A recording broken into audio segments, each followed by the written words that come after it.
हथियार दिया, दोनों गाल सूझ गए हैं, लेकिन हमने ना वार किया। आदर्श तुम्हारे जीवित है, बड़े महान हो तुम बापू। संपूर्ण विश्व में इस भारत की एक पहचान हो तुम बापू, एक पहचान हो तुम बापू।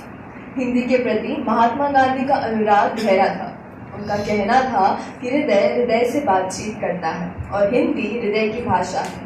गांधी जी के इसी स्वप्न को साकार करने आज मैं अपना संभाषण हिंदी में ही प्रस्तुत करना चाहूंगी।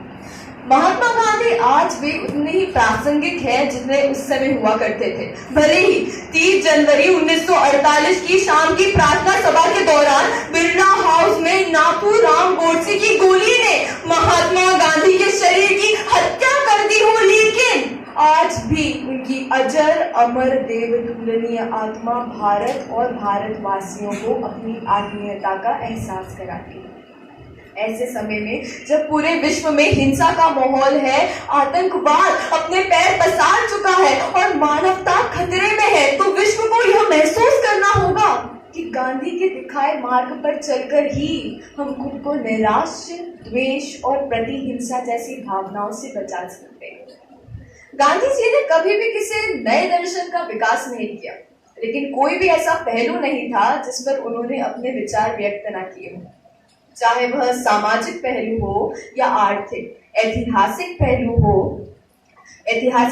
हो या सामाजिक, सबसे महत्वपूर्ण बात तो यह थी कि इन सभी पहलुओं का आधार एक थी और वह थी नैतिकता। लेकिन विडंबना तो यह है कि आज हम सब गांधी जी के दिखाए मार्ग को भूलकर हिंसा व द्वेष की मार्ग की ओर अग्रसर होते जा रहे हैं।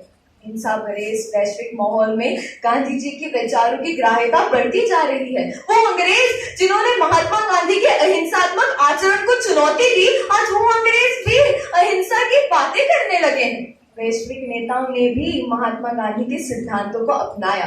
वह 20वीं शताब्दी के कई महान नेता जैसे Nelson Mandela, Dalai Lama, mother Teresa ने अपने अपने देशों में गांधी जी के सिद्धांतों को अपनाया व उनका पालन किया।